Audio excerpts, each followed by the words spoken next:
Assalamualaikum warahmatullahi. Terputus pula. Terputus. Jadi sebentar kita ambil masa sikit untuk sahabat-sahabat kita boleh tahu majlis kita pada hari ini. Sebentar saya nak maklumkan sebentar sahabat kita. Tiba-tiba terputus pula tadi.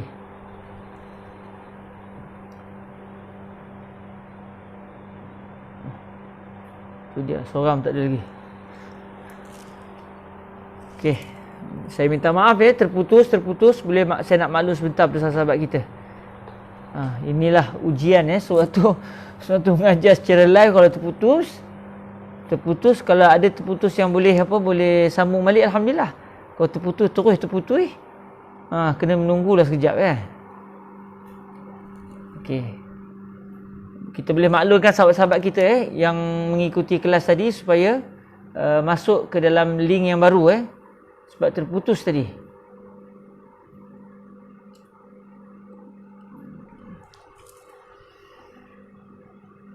Okey. Ustaz Muhdi, tolong tulis dalam grup Ustaz Muhdi dan dalam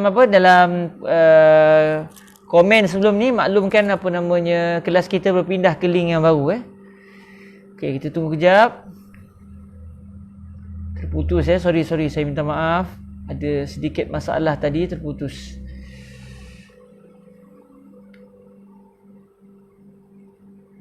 Kita boleh maklumkan sahabat kita yang mana ikut sekali supaya boleh tengok balik link yang baru. Allah barik fi Sayyidi Ustaz Muhdi Ibni Syaikhi.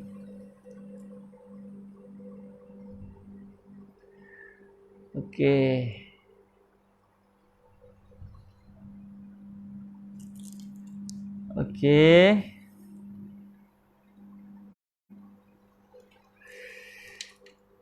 Okey, kita balik semula. Kalau kita lihat para hadirin sidang pendengar yang dirahmati Allah Subhanahu Wa Taala, kalau kita lihat zahir apa yang ada dalam Al-Mu'jam Al-Awsat, disebut di sini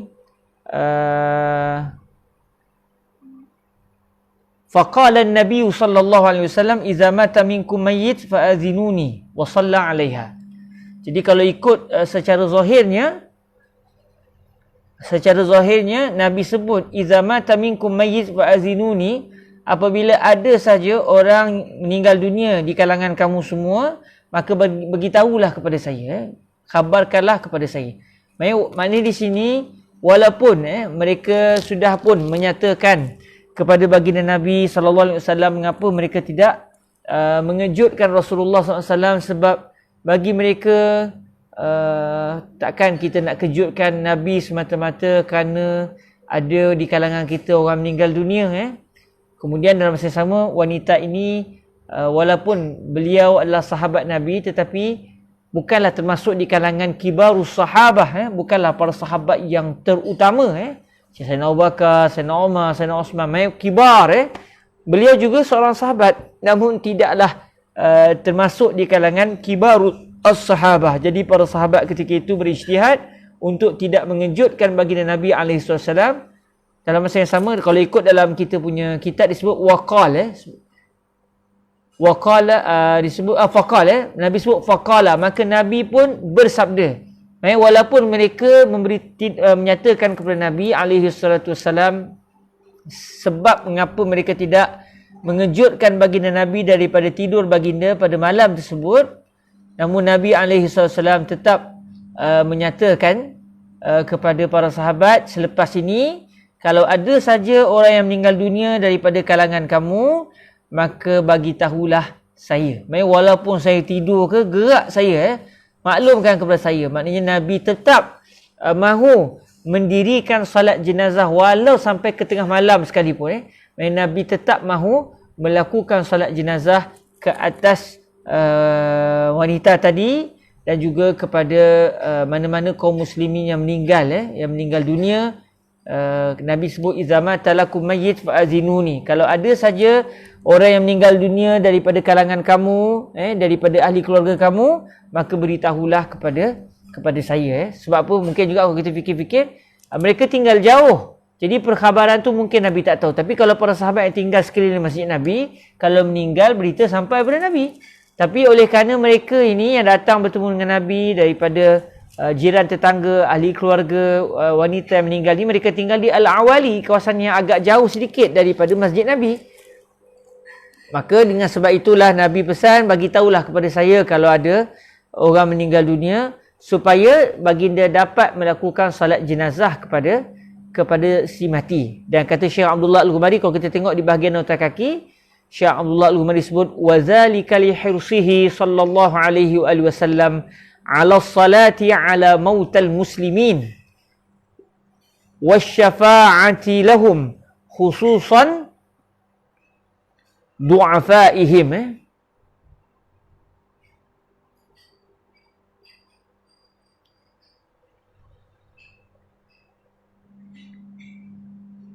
Kalau secara nahwu ni macam mana kita nak baca? Khususan du'afa'ahum ke ataupun du'afaihim, ataf kepada ala mautal muslimin. Siapa boleh tolong maklumkan, sebab saya tak tahu, saya peribadi saya tak tahu secara nahwunya kita nak baca macam mana. Khususan du'afa'ahum, maksudnya wa akhussu wa yakhussuhum wa yakhussu du'afa'ahum khususa, ataupun ala mautal muslimin wa ala du'afaihim khususa. Kedua-dua boleh. Innamal i'rabu binniyat. Kalau ada siapa yang boleh berkongsi maklumat, boleh tolong maklumkan. Kita boleh kongsi sama-sama. Sebab saya pribadi saya tidak pasti cara menyebut dalam grammar bahasa Arab yang betul macam mana.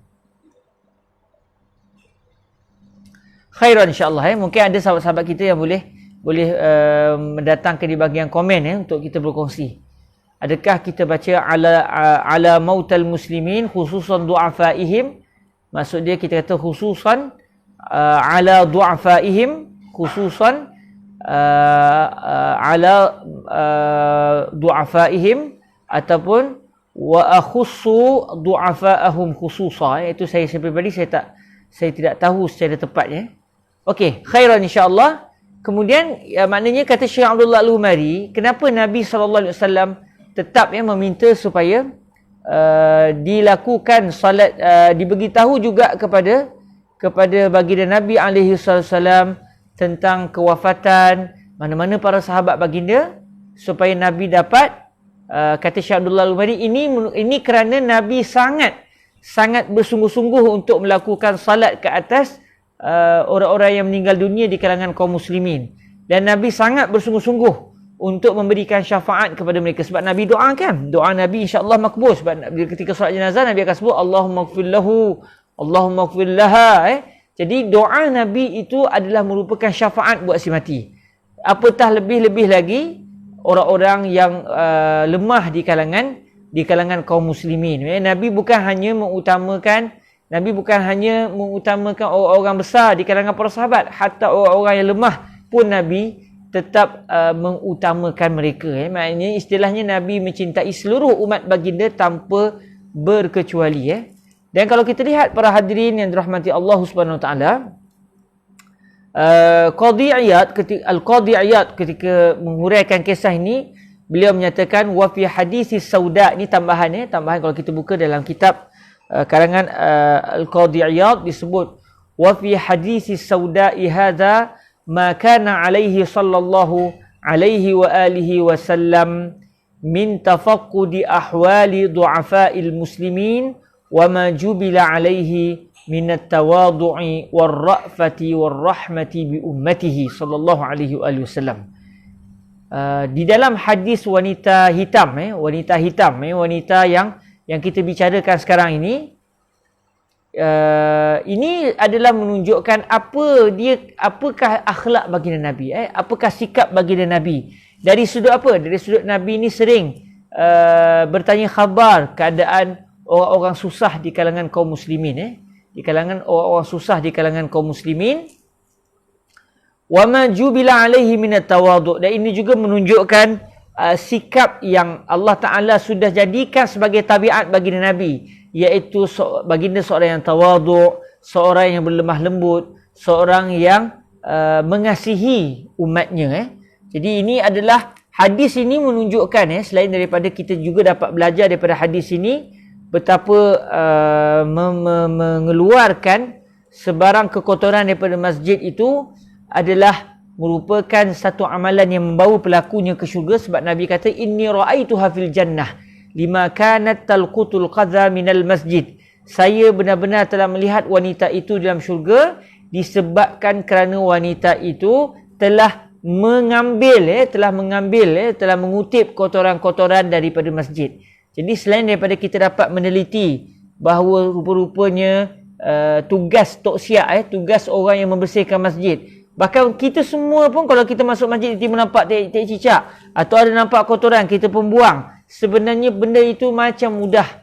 Sebenarnya benda itu sangat mudah, memang mudah pun.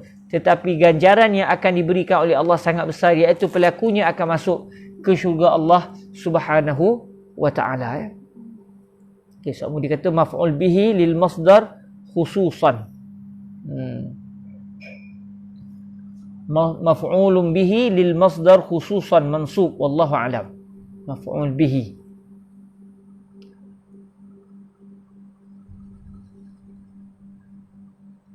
Kalau khusus,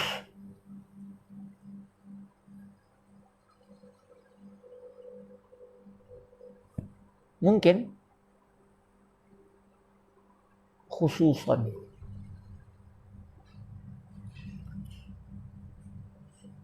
Khususan du'afa'ahum. Kharas.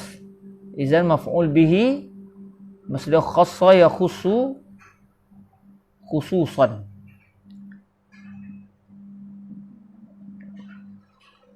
Jadi kalau ikut apa yang disebut sini, Ustaz Muhdi kata dalam kitab Mu'jam al-Mufassal fil I'rab disebut maf'ul bihi lil masdar khususan mansub. Khair, alhamdulillah. Jazakumullah khairan kepada Ustaz Muhdi di atas penerangan yang didatangkan oleh beliau sebentar tadi. Okey. Seterusnya para hadirin dirahmati Allah Subhanahu wa taala, disebut juga dalam hadis ni yang dapat kita juga ambil pengajaran, iaitu disebut dalam Syekh Abdullah Al-Umari mendatangkan lagi hadis yang kita dengar tadi tentang kisah wanita yang meninggal dunia lalu akhirnya dikebumikan tanpa diberitahu Nabi. Ini ada diriwayatkan oleh Al-Imam At-Tabarani dalam Al-Kabir, iaitu dalam Al-Mu'jam Al-Kabir. Kemudian kata Syekh Abdullah Al-Umari lagi, wa fi sunani Ibni Majah an Abi Sa'id Al-Khudri. Ibni Majah boleh baca dua, Ibni Majah dengan tanpa ta marbutah, hak di baris mati. Wa fi sunani Ibni Majah boleh, atau ta marbutah tapi kita akan baca atas. Wa fi sunani Ibni Majah, kita ada dua cara bacaan. Baik Ibni Majah dengan huruf ta marbutah ataupun dengan huruf ha. Wa fi sunan Ibni Majah an Abi Sa'id Al-Khudri radhiyallahu anhu qala Rasulullah sallallahu alaihi wasallam man akhraja adhan minal masjidi banallahu lahu baitan fil jannah.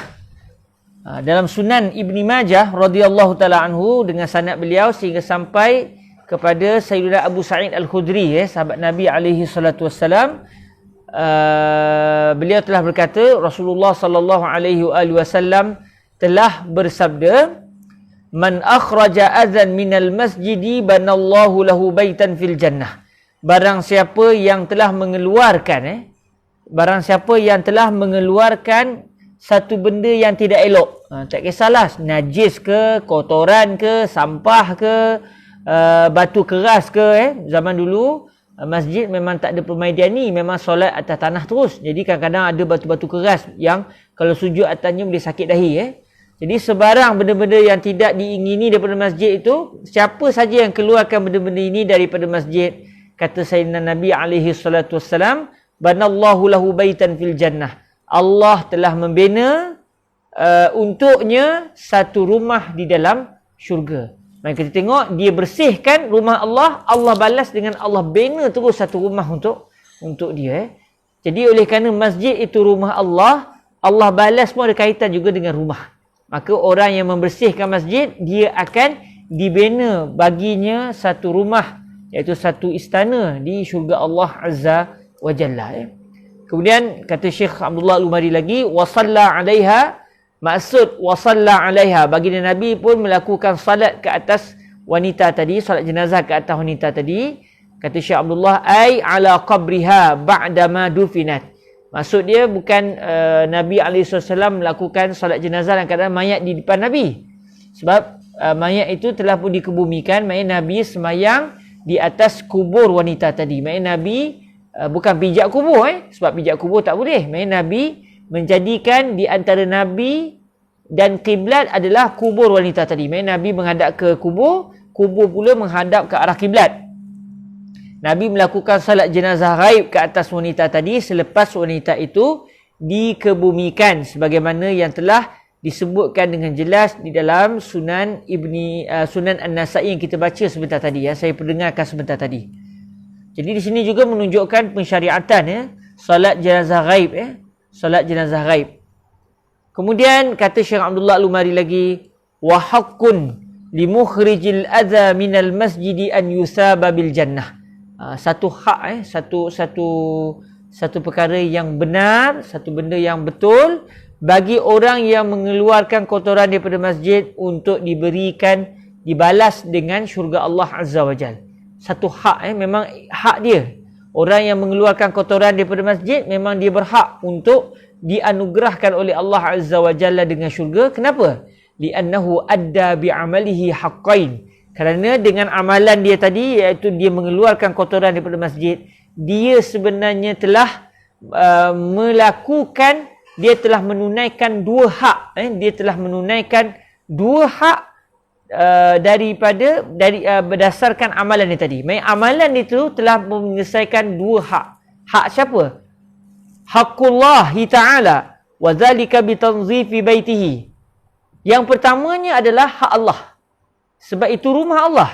Maka dia telah membersihkan rumah Allah. Maka apabila dia membersihkan rumah Allah, layaklah untuk dia dibalas oleh Allah Azza wa Jal. Sebab dia menunaikan hak Allah.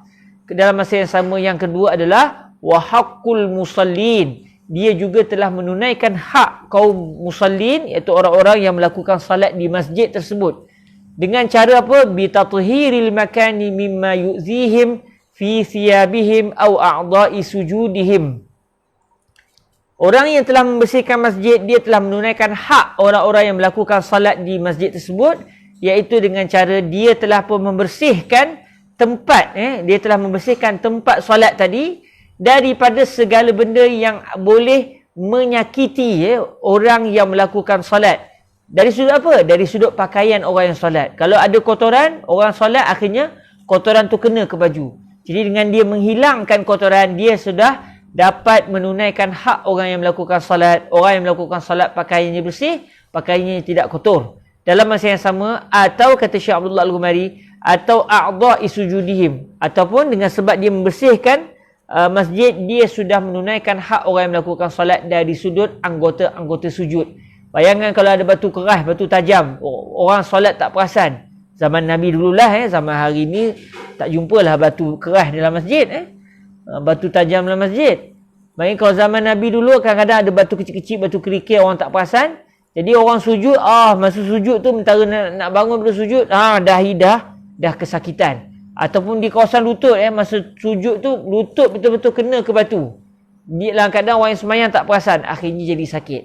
Jadi orang yang membersihkan masjid, dia sudah pun menunaikan tanggungjawab dia terhadap kaum muslimin, kerana dia sudah memberikan kerehatan kepada mereka. Dari sudut pakaian mereka tidak kotor, dan dari sudut yang sama, anggota badan, iaitu anggota sujud mereka tidak ditimpa kesakitan.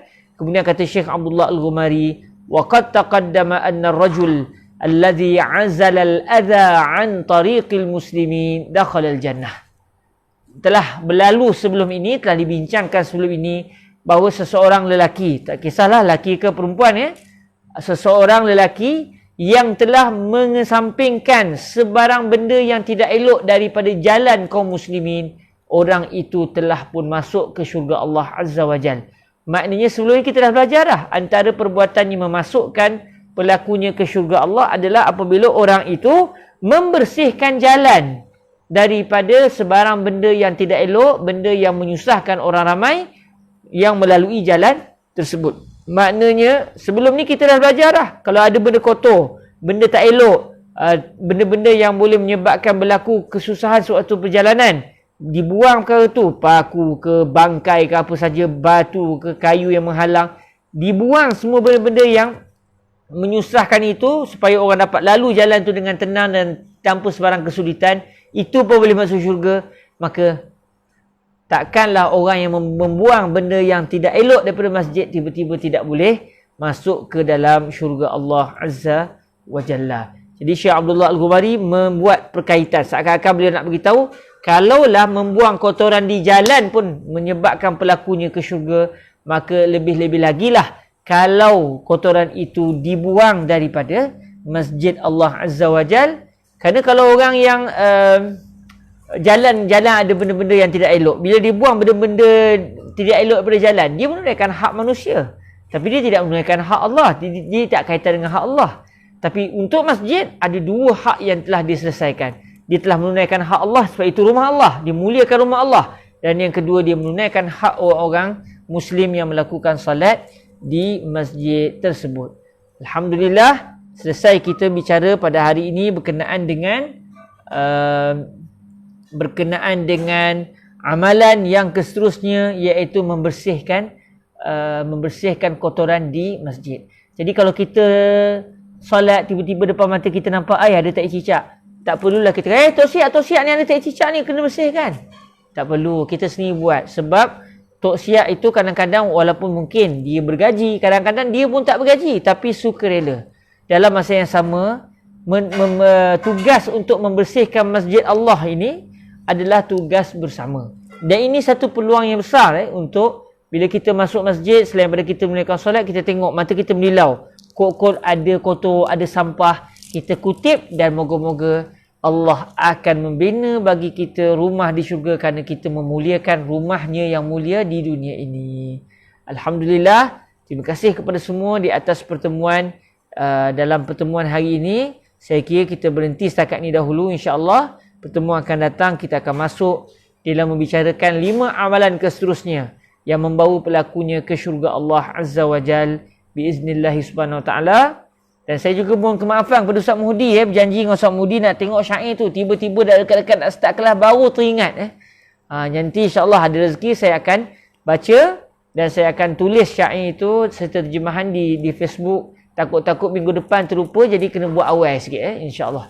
Dan saya juga ucapkan terima kasih kepada semua, begitu juga kepada Ustaz Muhdi yang telah pun memberikan tentang i'rab tadi, satu benda yang menarik untuk kita punya tatapan bersama. Saya ucapkan terima kasih kepada semua yang telah bersama-sama dalam majlis kita. Moga-moga Allah Azza wa Jalla memberikan kepada kita taufik, memberikan kepada kita dorongan dan lorongan untuk kita dapat melakukan semua amalan yang membawa pelakunya ke syurga, kerana kita memang nak masuk syurga. Kerana dalam syurga adanya Sayyiduna Rasulullah sallallahu alaihi wasallam. Jadi kita nak ke syurga sebab kita nak bertemu dengan jantung hati kita, Nabi Muhammad sallallahu alaihi wasallam. Terima kasih semua, semoga diberkati Allah Subhanahu wa taala. Aqulu qauli hadza wa astaghfirullah li wa lakum. Kita tangguhkan majlis kita dengan kita berselawat ke hadrat baginda Rasulullah sallallahu alaihi wasallam. Allahumma salli afdala salatin ala as'adi makhluqatika sayyidina Muhammadin wa ala alihi wa sahbihi wa sallim adada ma'lumatika wa midada kalimatika kullama ذكرك الذاكرون وغفل عن ذكره الغافلون. اللهم صل أفضل صلاة على أسعد مخلوقاتك سيدنا محمد وعلى آله وصحبه وسلم عدد معلوماتك ومداد كلماتك.